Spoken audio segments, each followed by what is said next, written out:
Hoje vamos falar sobre meningites, especialmente sobre uma das mais graves, a meningite meningocócica. Repentina e de rápida evolução, esta doença pode levar à morte em um prazo de 24 a 48 horas a partir do aparecimento dos primeiros sintomas. Mas, felizmente, é uma doença prevenível por vacinação. Vamos acompanhar mais informações. Vale lembrar que a meningite é considerada uma doença endêmica com ocorrência de surtos e epidemias ocasionais que podem acontecer durante todo o ano, e especialmente no inverno. Como qualquer doença que está relacionada ao sistema respiratório, elas ocorrem mais na época do inverno, né? Que você tem uma maior circulação desse tipo de vírus. Mas como é uma doença que tem uma endemicidade no país, nós temos em torno de 7 mil casos, você pode ter picos maior no inverno, mas você tem a ocorrência dela ao longo do ano. Por isso a necessidade de que a criança esteja devidamente vacinada, né, independente de estar chegando o inverno ou não, porque quando ela completar a idade de vacinação, ela deve se procurar um posto de saúde e já estar protegido, independente de esperar o aumento de circulação do vírus na população. Vale entendermos um pouco mais sobre como é o processo da meningite no nosso organismo. A meningite é uma infecção das membranas que envolvem o cérebro e os tecidos nervosos. Então, o cérebro, a coluna, a medula óssea é recoberta por uma membrana chamada meninge. Quando ela inflama ou infecciona, nós temos um processo geralmente agudo que nós denominamos de meningite. A meningite pode ser causada por diversos agentes infecciosos como vírus, parasitas, fungos e bactérias. A maioria dos casos de meningite bacteriana, vale lembrar, é causada por 3 tipos de bactérias. A Haemophilus influenza tipo B, RIB, que praticamente acabou após a vacinação anti-RIB introduzida a partir de 1990. Streptococcus pneumoniae, pneumococo. Com vacina desde 2010, espera-se que reduza o número de casos. Neisseria meningitidis, também conhecida como meningococo, é a principal causa de meningite bacteriana no Brasil. Dentre essas síndromes, a doença meningocócica é a que tem a maior importância como problema de saúde pública, porque é onde ocorre o maior número de casos e, consequentemente, os casos mais graves que podem levar a óbito. As meningites causadas pelo meningococo têm uma letalidade, uma porcentagem de óbitos muito elevada. Chega a 20%, 30%, dependendo do serviço e do atendimento que é dado para essas crianças e adultos acometidos. As pessoas acometidas que sobrevivem de quadros graves de meningite meningocócica ou de meningococemia podem sofrer sequelas como danos cerebrais, dificuldades no aprendizado, perdas de membros, perda da audição, entre outras complicações. A doença meningocócica está entre as principais causas da meningite bacteriana e meningococemia. A meningococcemia é uma forma da infecção pelo meningococo, que também causa a meningite meningocócica, em que essa bactéria dissemina-se muito rapidamente no sangue, causando um quadro de choque séptico muito agudo, às vezes até sem acometimento das meninges, e leva a um percentual de mortalidade grande. No mundo, segundo a estimativa da Organização Mundial da Saúde, mais de 50 mil pessoas morrem anualmente em decorrência da doença. Hoje, no Brasil, de um modo geral, para a população, nós temos estimado que ocorrem 2 casos de meningite para cada 100 mil pessoas, né? Então, é um dado importante. Só que, em relação às crianças, esse dado ainda é muito mais grave. Se estima que ocorra 14 casos para cada 100 mil habitantes. Então, mostrando que é uma doença importante na fase infantil, de 0 a 5 anos de idade. Por isso, bebê de colo, criança pequena, é preciso atenção redobrada.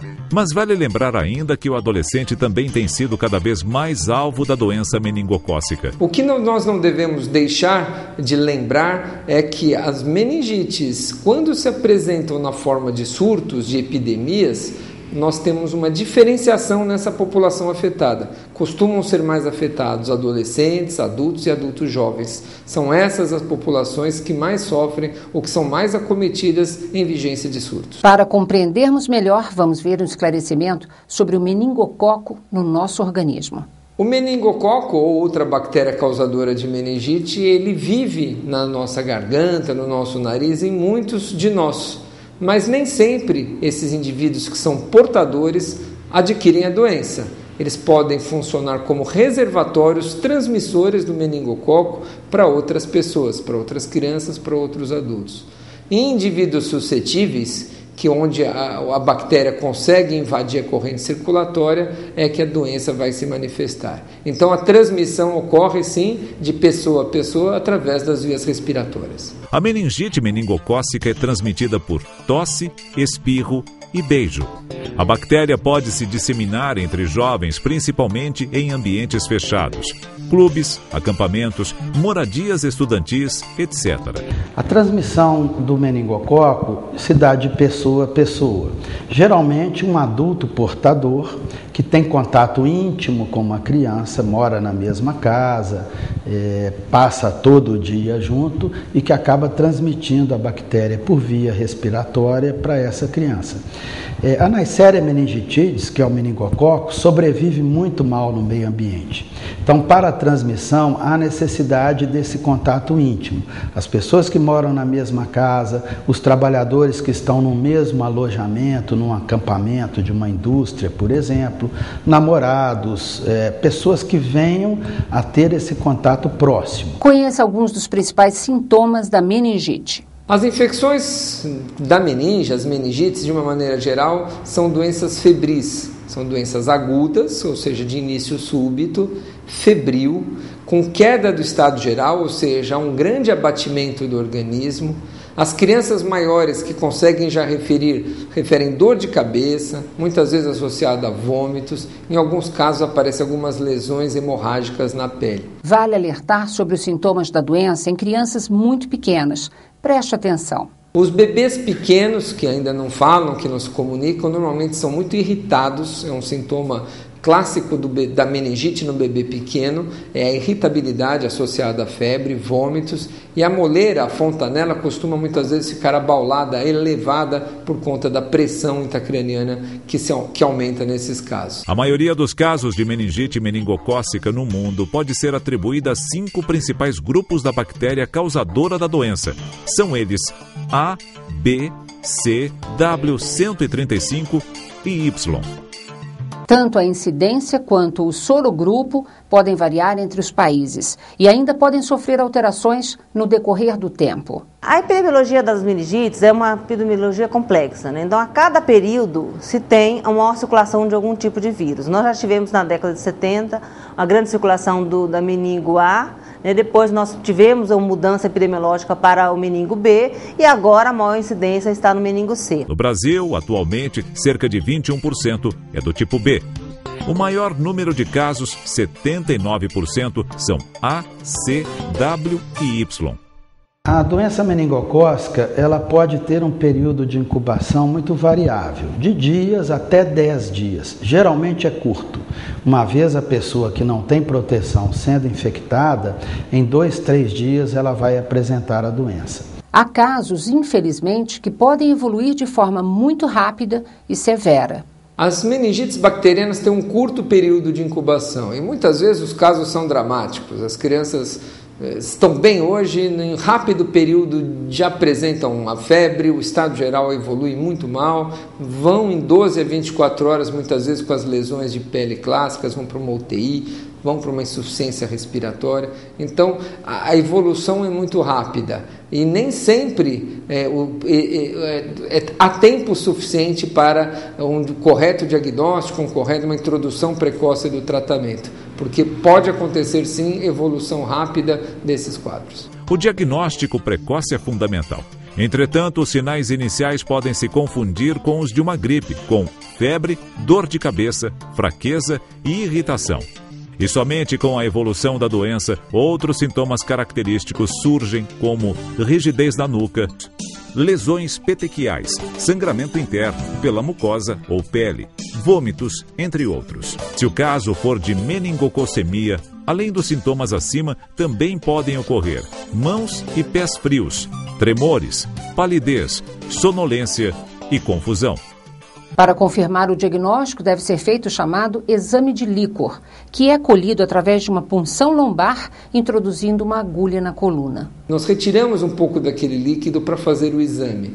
Nas crianças e adultos portadores de meningite, as alterações são típicas. Aumento de células, muitas vezes até purulento, redução da glicose, o aparecimento de bactérias. Então, o exame desse líquido, do líquor, é que nos vai dar certeza diagnóstica se é ou não uma meningite e de que tipo de meningite nós estamos enfrentando. A identificação da doença e do tipo de bactéria é importante para que se instale o quanto antes o tratamento mais adequado. Uma vez feito o diagnóstico da meningite meningocócica ou da meningococcemia, o paciente é internado, recebe antibióticos e rapidamente o quadro para de ser transmissível. Não há nenhuma necessidade de afastar ninguém do domicílio, de afastar objetos do paciente, ter preocupação com a ambulância que transportou o ambiente, nada disso é importante. No entanto, aquelas pessoas que convivem com o paciente vão ser examinadas por um médico e, caso não tenham sintoma nenhum, vão receber medicamentos para evitar que elas também desenvolvam um quadro de meningite. A eficácia e o sucesso do tratamento dependem muito da precocidade do diagnóstico. Quanto mais cedo é feito o diagnóstico e a intervenção, o tratamento com antibióticos, melhores as chances de bons resultados. Mas mesmo com a melhora das tecnologias, dos avanços de UTI, mesmo com a precocidade desse diagnóstico sendo feito, ainda assim é uma doença que tem uma letalidade, uma mortalidade muito alta, em torno de 1/4 dos casos vão a óbito depois de infectados. Mas é fundamental sabermos que a forma mais eficaz de combate às meningites é por meio da imunização. Vamos, portanto, a partir de agora, ver mais detalhes sobre as vacinas que podem ajudar a nos proteger contra as meningites.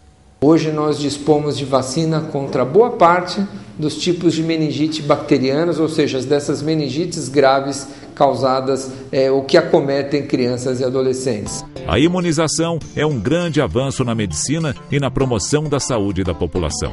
A importância da imunização é um dos grandes ganhos para a saúde pública brasileira, né? É a medida de saúde pública que mais tem impacto na diminuição da morbimortalidade das doenças imunopreveníveis, sendo um grande componente importante também para a diminuição da mortalidade infantil do nosso país. No combate às meningites, a imunização está na linha de frente.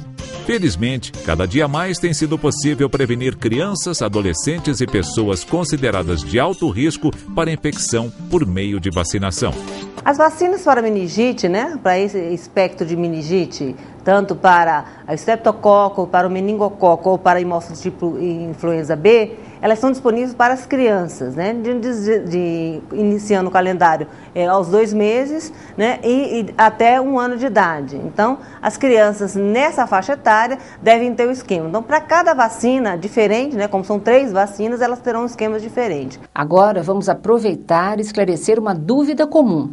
Efeitos adversos podem ocorrer? Geralmente as reações adversas a essa vacina são locais ou febre, nada de muito grave pode levar a essa vacina. Elas são muito seguras, as contraindicações ao seu uso praticamente não existem. Só uma pessoa que tenha feito uma dose e tenha tido uma reação muito forte, talvez a gente contraindique uma nova dose. Mas todos os pacientes imunodeficientes, podem ser vacinados e, aliás, para esses grupos, as vacinas são muito importantes, além das pessoas com boa imunidade, porque a doença é mais grave naquele que tem imunodeficiência, tem anemia falciforme e outras doenças de base. É importante termos clareza sobre a segurança das vacinas. O que nós devemos lembrar é que a vacina não provoca doença. A vacina é feita com partes mortas da bactéria. Ela não tem capacidade de causar doença ou afetar de maneira importante a saúde de quem a recebe. Então a vacina é extremamente segura. Hoje, quando se fala em vacinação contra a meningite, nós estamos falando de um produto de extrema segurança e que não deve ser temido em ser recebido por ninguém da população. As vacinas, né, em modo geral, elas têm essa finalidade, têm a finalidade de produzir anticorpos no organismo, né? Então, a maioria das doenças, nós não temos anticorpos para ela. Quer dizer, você tem 2 formas de você adquirir anticorpo, ou tendo contato com a doença, né, ou tendo contato com a vacina. É óbvio que nós não queremos que as pessoas tenham a imunidade advinda da doença. Então, por isso, a necessidade de tomarmos a vacina para que o organismo adquira a imunidade passiva, que é produzida pela vacina, e aí se a criança ou adulto tiver contato com a doença, ele já terá esse anticorpos para a doença e não desenvolverá a doença. Vamos aproveitar e esclarecer uma outra dúvida comum. Quanto tempo depois de tomar a vacina, ela começa a fazer efeito? Ou seja, em quanto tempo a pessoa está protegida? Indivíduos adultos ou adolescentes, quando são imunizados contra a meningite, respondem de maneira adequada num curto período. Cerca de 3 a 4 semanas após a imunização, nós já obtemos a proteção e a prevenção esperada após a vacinação. Já bebês pequenos precisam de mais doses. Então, quando vacinamos bebês logo nos 2, 3 meses de vida, nós normalmente oferecemos 2 a 3 doses no primeiro ano de vida, dependendo da meningite, e é ainda assim um reforço após 1 ano de idade. O enfrentamento das meningites, especialmente da meningite meningocócica e da meningococcemia, requer um envolvimento por parte de todos nós. É importante que os pais mantenham a caderneta de vacinação dos filhos em dia. A carteira de vacinação é um documento tão importante como a identidade, a certidão de nascimento, a carteira de motorista, o título de eleitor. Então nós temos que ter o hábito de guardar este documento, a importância dele, né, de estarmos, toda vez que procurarmos um médico, levar essa carteira de vacinação. Porque o médico, né, ou o profissional de saúde que atender essa criança, vai identificar quais são as vacinas que a criança não está com o esquema completo e indicar completar esse esquema. É também fundamental que os governos e gestores disponibilizem a imunização à população, bem como mantenham campanhas de conscientização sobre o tema. O grande desafio hoje para o Ministério da Saúde, né, em relação às meningites, é que a gente mantenha altas coberturas vacinais. Então, acho que esse é o primeiro ponto. Nós temos uma vacina disponível, né, altamente eficaz, para as crianças menores de 2 anos. Né? Então, precisamos fazer com que 100% dessas crianças estejam devidamente vacinadas com seu esquema vacinal completo. Acho que esse é o grande desafio, que a gente mantenha essas altas coberturas vacinais. Lembrar que a notificação deve ser compulsória nos casos de doenças bacterianas. Com relação à vigilância, né, que a gente possa ter o sistema capaz de, à medida de suspeitar um caso de meningite, notificar imediatamente esse caso, porque a partir da notificação nós fazemos busca ativa de novos casos, fazemos quimioprofilaxia dos contactantes desses casos, né, evitando com que essa doença se dissemine na população. Importante ainda lembrar que manter a caderneta de vacinação atualizada vale para crianças, adolescentes, adultos e idosos. Então hoje nós temos a ofertada vacina gratuitamente em nossa rede pública só para bebês até 2 anos de idade. Não que a doença ou que a vacina não deva ser aplicada acima dos 2, dos 4, dos 5, até o adolescente. Deve sim, mas ainda, infelizmente, nós só temos contemplado no nosso Programa Nacional de Imunizações as crianças menores de 2 anos, que obviamente foram as escolhidas a serem as primeiras a serem contempladas por conta da maior incidência e da maior gravidade dos casos nessa faixa etária. Mas do ponto de vista da saúde individual, na minha opinião, o médico deve sempre recomendar a vacina contra a doença meningocócica, mesmo para o adulto. Adolescentes e adultos podem buscar a vacina contra a doença meningocócica em clínicas privadas, mas a depender da situação, pode ser foco de vacinação pelo SUS. A vacinação contra a meningite em adultos é reservada para alguns casos específicos.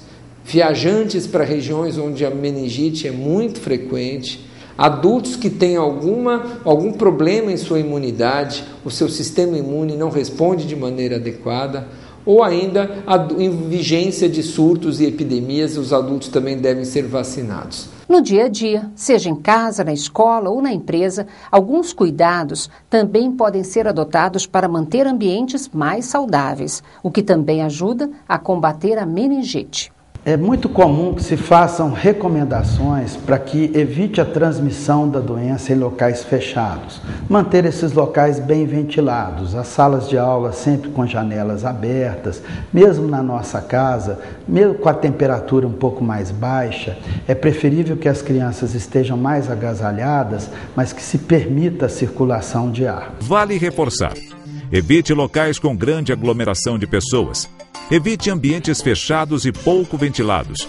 Lave as mãos com água e sabão após espirrar, tossir, ir ao banheiro e depois de cumprimentar pessoas. Procure manter o ambiente arejado, com ventilação. No entanto, nós estamos numa nova era, que é a era de vacinas eficazes, que fazem a proteção para a meningite meningocócica.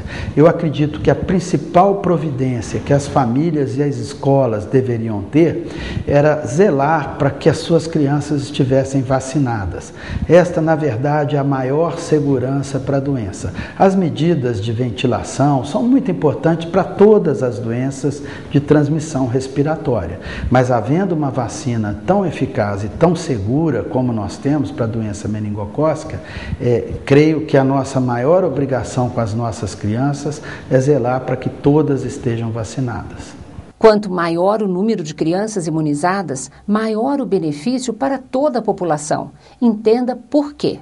Outra população que pode ter a doença, né, à medida que você tenha contato com o vírus circulando, é a população idosa, né, e a população imunodeprimida, né? Mas esses são também eventos raros, né, e que a maior realmente incidência da doença está nas crianças. Por isso o programa de vacinação se concentra nessa faixa etária, porque também à medida que a gente vacina o maior número de crianças, você diminui a circulação desse agente na comunidade, consequentemente é o que nós chamamos de imunidade de grupo, de rebanho. Então, a população que não está vacinada, ela acaba sendo protegida indiretamente, porque há uma diminuição da circulação do vírus na comunidade, então ela estará protegida indiretamente. Prevenir é sempre o melhor remédio. Daí a importância de ter conhecimento para ajudar a combater as meningites e promover a nossa saúde em todas as fases da vida. Então, bons hábitos de saúde,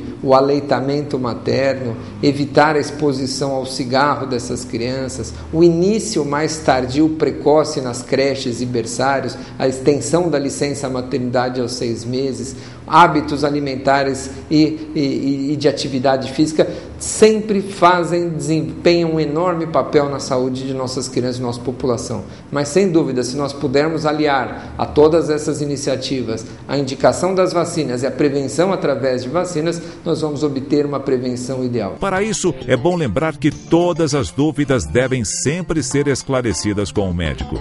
Mas nada substitui a avaliação do pediatra, do clínico na questão do adolescente e do adulto, porque pode ser que naquele momento que as vacinas foram programadas, alguma nova vacina nem existisse. Então o médico vai avaliar se para aquela idade estão completas as vacinas que deveriam já estar completas e se surgiu alguma nova vacina que possa contribuir para a saúde desse paciente. Como vimos, é muito importante ajudarmos a combater a doença meningocócica, que faz a cada ano cerca de 500 mil casos em todo o mundo, causando em torno de 50 mil mortes. Então é muito importante na meningite que a família, percebendo no paciente, geralmente na criança, esse quadro de febre alta, vômito, dor de cabeça, vá rapidamente ao serviço de saúde, porque quanto mais rápido o tratamento, maior a chance de sobrevida e menor a quantidade de sequelas que podem ocorrer nesse paciente. No Brasil, foram registrados cerca de 3 mil casos e aproximadamente 600 mortes pela doença em 2010. Daí a importância de vacinar, principalmente crianças e adolescentes. O Brasil não adota campanhas de vacinação indiscriminada para meningite. A vacina está disponível na rede, nos 34 mil postos de saúde do país, né? Então, as crianças devem ir na rotina, né? Porque não há, diferentemente da polio, que nós temos uma campanha anual no mês de junho, onde todas as crianças são convocadas para vacinar, independente de já terem vacinas ou não, com a meningite isso não acontece. Por isso é importante ir até o posto de saúde para vacinar contra a meningite meningocócica. A vacina também pode ser tomada em clínicas privadas espalhadas pelo país. O importante é saber que a maneira mais eficaz de prevenir e controlar a doença é por meio do uso de vacinas que oferecem proteção contra o máximo número possível de sorogrupos meningocócicos. Portanto, cuide bem da sua saúde e a de sua família, mantendo atualizada a caderneta de vacinação.